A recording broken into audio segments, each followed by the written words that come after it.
Hi, Pete Vanderpool here. This one's kind of titled Special Needs, Special Requests. I've had an awful lot of special needs kids and adults come to me in the Santa seat. There has been a local elementary school that used to bring 3 different classes every year, and it was just kind of fun. There were some kids that were really into the autistic spectrum. But when they would see Santa Claus, the immediate reaction was sort of, I don't want to do this. But when I would encourage them, they'd finally come close and they would tell me what they wanted for Christmas. We always had something to give away. I mean, one year it was tattoos, another year was little finger puppets, candy, just many, many different things over the years. But we would give each one of the kids something to take home with them. The teacher would be taking pictures of the kids with Santa Claus. And I would admit that there were some of them that just would not have anything to do with it. And that was okay. We never forced the issue.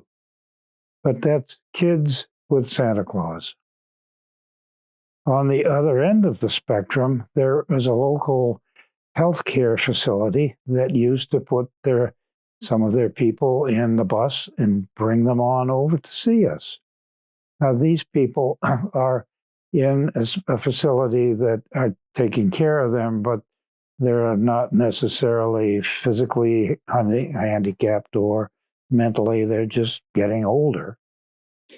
But when they come, it's just a whole different ball game.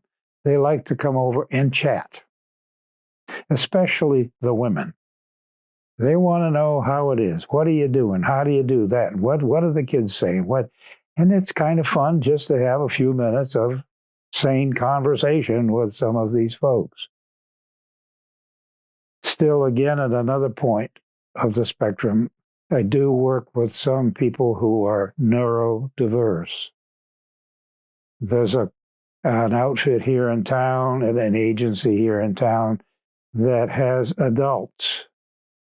And some of them come in wheelchairs, and some of them are kind of led because they're not cognitive enough. But it's a funny thing. I love it when they're getting used to me now, but they'd wheel up somebody in a wheelchair and I'd say, can they get out of the wheelchair? And they'd kind of look at me funny, like, you sure? Yeah, okay, put them on my knee. Well, when you've got a man, we'll say, that's probably 60 or 65 years old, very little cognitive abilities, but all of a sudden, when he's sitting with Santa Claus, he knows something special's going on here. Somebody's talking to me, and so it must be special. And they'll look over at whoever the lady is that's taking the pictures, and we get them to smile, and sometimes they drool when they smile. But I don't care.